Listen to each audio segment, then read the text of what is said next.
Hi மக்களே, இன்னைக்கு சிம்பிளா சூப்பரா ஒரு ஹெல்தியான டிஷ் தாங்க பண்ண போறேன். வாங்க வீடியோல பார்க்கலாம். வாரத்தில் 2 தடவையாவது இந்த டிஷ்ஷை நான் கண்டிப்பாக செஞ்சுருவேங்க. ரொம்ப ஹெல்த்தியும் கூடங்க.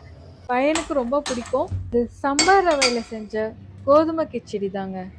ஒரு வாட்டி சமைச்சு பார்த்தீங்கன்னா நீங்களுமே விட மாட்டீங்க. இதில் கிச்சடி மட்டும் இல்லைங்க, பொங்கலுமே சூப்பராக இருக்கும்.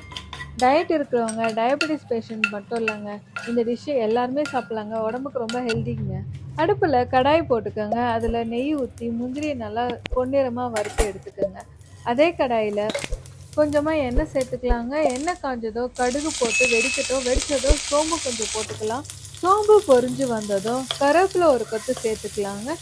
பொடியாக நறுக்கி வச்ச இஞ்சி பூண்டு ரெண்டுத்தையும் சேர்த்து நல்லா பொன்னிறமாக வதக்கிக்கலாங்க. வெங்காயத்தையும் சேர்த்து நல்லா பொன்னிறமாக வதக்கிக்கலாம்.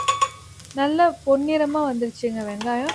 இப்போ நம்ம பொடியாக நறுக்கி வச்சுருக்க கேரட்டு பீன்ஸு ரெண்டுத்தையும் சேர்த்து வதக்கிக்கலாங்க. ஒரு பாதி தக்காளி பொடியாக நறுக்கி எடுத்துருக்கேங்க. அதையும் இது கூட சேர்த்து நல்லா வதக்கி எடுத்துக்கலாம். இதில் நான் கேரட்டு பீன்ஸு போட்டிருக்கேங்க. அதுக்கு பதிலாக நீங்கள் வந்து red bell pepper, green bell pepper இதெல்லாம் வந்து சேர்த்துக்கலாங்க. ஆப்ஷனல் தாங்க இது. இதில் ஃபைபர் நிறைய இருக்குங்க. கலரிஸ் ரொம்ப கம்மிங்க. அதனால் எல்லாருமே இதை சாப்பிட்லாம். ரொம்ப ஹெல்தி கொடுங்க. கேரட்டு பீன்ஸு தக்காளி இதெல்லாம் நல்லா போட்டு வதக்கிருந்தோம். அது வதங்கி வந்ததும் உப்பு மஞ்சத்தூள் ரெண்டுமே சேர்த்து வதக்கி எடுத்துக்கலாங்க. நான் வந்து 3/4 கப்பு 1 டம்ளர் கோதுமை சம்பா ரவை எடுத்திருக்கேங்க. அதுக்கு வந்து 2.5 டம்ளர் தண்ணி நம்ம சேர்த்துக்கலாங்க. இந்த ஸ்டேஜில் கொஞ்சம் கொத்தமல்லி போட்டு நல்லா கலரி விடுங்க. உப்பு செக் பண்ணிக்கோங்க. உப்பு கம்மியாக இருந்தால் இந்த ஸ்டேஜில் சேர்த்துக்கலாம். கொதி வந்ததும் மூடி போட்டு வேக வச்சிடலாங்க. என் தண்ணியில் நல்லா அப்சர்வ் ஆகிடுச்சு. திறந்து கலரி விடலாம்.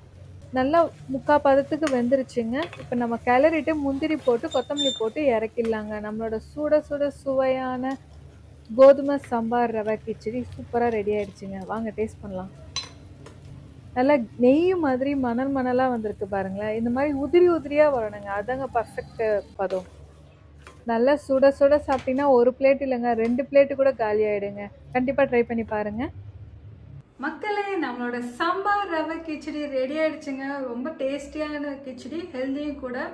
டயட் இருக்கவங்க கண்டிப்பாக இதை சாப்பிட்லாம். சுட சுட இருக்க எச்சு உருதுங்க.